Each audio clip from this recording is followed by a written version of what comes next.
When you focus on the breath, we're focusing on the force of life.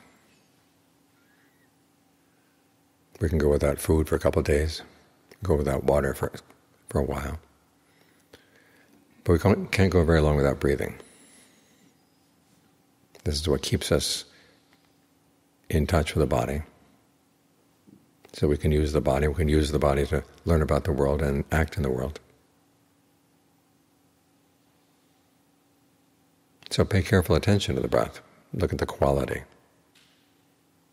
Does it feel nourishing? If it doesn't, what would be required for it to be nourishing? Longer, shorter, deeper, more shallow? Or just more attention? We usually don't pay much attention to it. We take it for granted. After all, if we don't focus on the breathing, it'll pretty much do it on its own. So we think that we don't have to worry about it. But if you give it some attention, you'll see that it has a lot of potentials, creating a sense of well-being here. It's like that can suffuse through the body. And when the mind has a good place to stay in the body, it's more willing to settle down. And when it settles down, then it can see itself clearly. Otherwise it's running around. And all it sees as it runs is its shadows, either running before it or running behind it. When we sit down and are with the breath right here, we can see awareness in the present moment, right here. And we can see where that awareness is going, which intentions it goes for, which perceptions, and you can begin to ask yourself why. When I go for a certain thought, where does it lead? And if it leads to a place that's not really good, why do I go there? What are the perceptions you've developed around that kind of thinking? There are so many things we do again and again, and we realize that they're not really all that satisfying. Yet we fall for them again, because we haven't really looked carefully at what is it that makes us go for them. The Buddha calls this looking for the allure.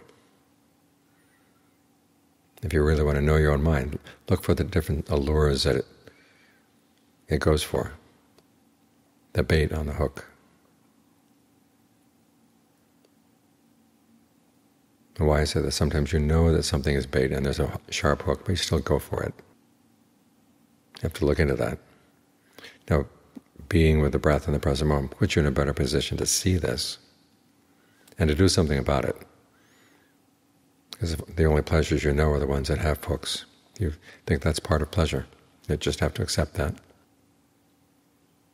But the Buddha says there are a lot of pleasures that don't have hooks.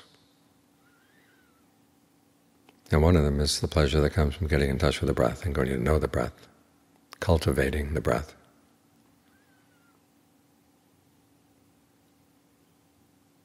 So try to cultivate this awareness, the awareness of the breath in the present moment, because it puts you in a position of power where you have more and more control over your own mind. And when you have more control over the mind, you have more control over your life. This is a really good place to be, a very fruitful place to be.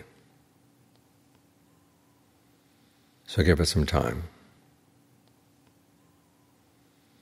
After all, if the breath has been ignored all this time, it's like a child has been ignored. We pay attention to it, it gets scared. You have to show that you mean well. And then it will show what potentials it has.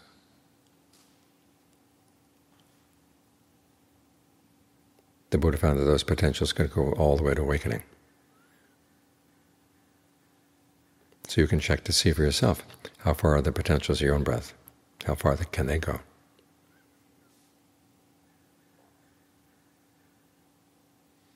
They're right here.